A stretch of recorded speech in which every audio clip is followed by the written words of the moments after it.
I am not treacherous. But Macbeth is. A good and virtuous nature may recoil in an imperial charge, but I shall crave your pardon.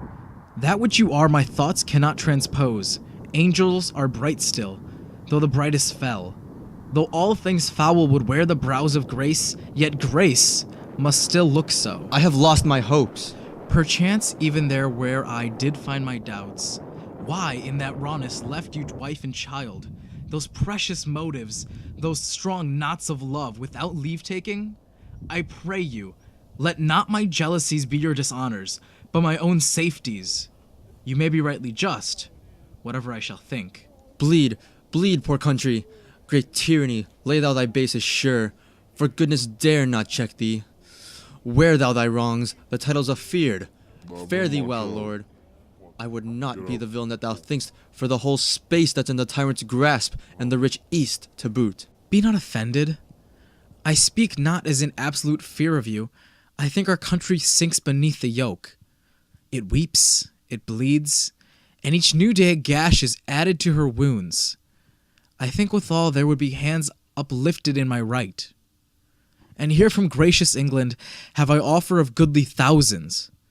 But for all this, when I shall tread upon the tyrant's head, or wear it on my sword, yet my poor country shall have more vices than it had before, more suffer in more sundry ways than ever, by him that shall succeed. What should he be? It is myself, I mean, in whom I know all the particulars of vice so grafted, that when they shall be opened, black Macbeth will seem as pure as snow, and the poor state esteem him as a lamb, being compared with my confineless harms.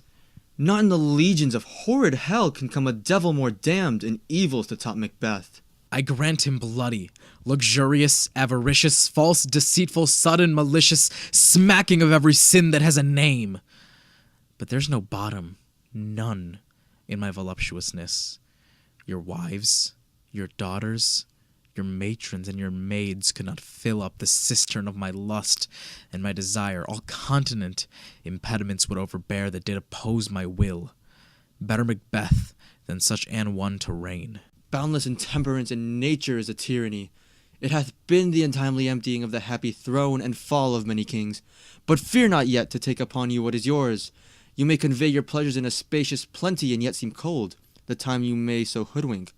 We have willing dames enough. There cannot be that vulture in you to devour so many as will to greatness dedicate themselves, finding it so inclined. With this there grows in my most ill-composed affection such a staunchless avarice that, were I king, I should cut off the nobles for their lands, desire his jewels and this other's house, and my more having would be as a sauce to make me hunger more, that I should forge quarrels unjust against the good and loyal, destroying them for wealth.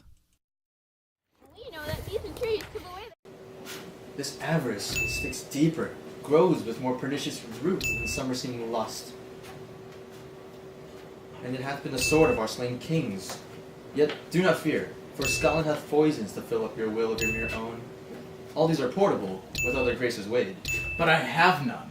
The king becoming graces as justice, verity, temperance, stableness, bounty, perseverance, mercy, lowliness, devotion, patience, courage, fortitude. I have no relish of them, but abound in the division of each several crime, acting it many ways. Nay, had I power, I should pour the sweet milk of concord into hell, uproar the universal peace, confound all unity on earth. O Scotland, Scotland! If such a one be fit to govern, speak, I am as I have spoken. Fit to govern?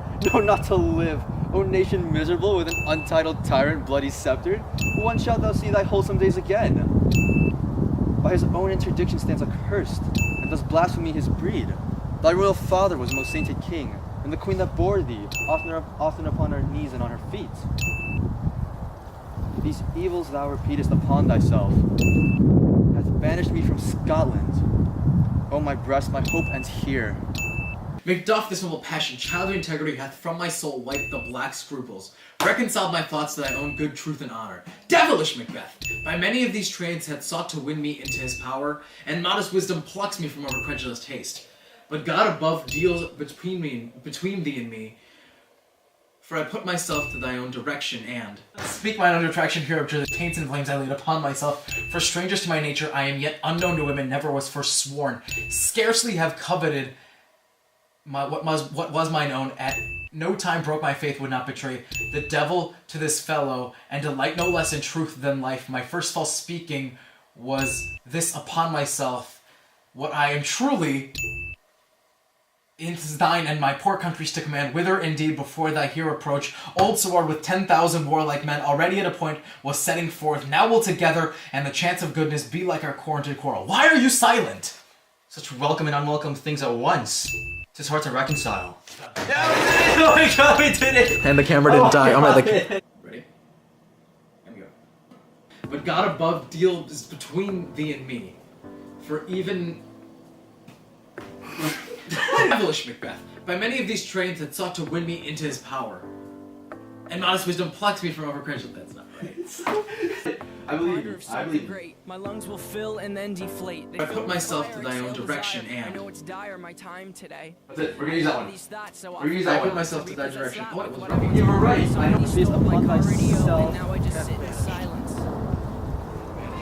Sometimes quiet is violent. I find it hard to hide it. My pride is no longer inside. It's on Hello? Alright. Go home? skin will scream, reminding me of who I killed inside my dream. I hate this car that I'm driving. There's no hiding for me. I'm forced to deal with what I feel. There is no distraction to mask what is real. I can pull the steering wheel. I have these thoughts so often I ought to replace that slot with what I once bought. Cause somebody stole my car radio and now I just sit in silence. Look at this. This is an aspen. You can tell that it's an aspen tree because of the way it is. mine own. At no time broke my faith, would not betray this devil to this fellow. And now I just sit in silence. And the light, God! I know you're And the light, go!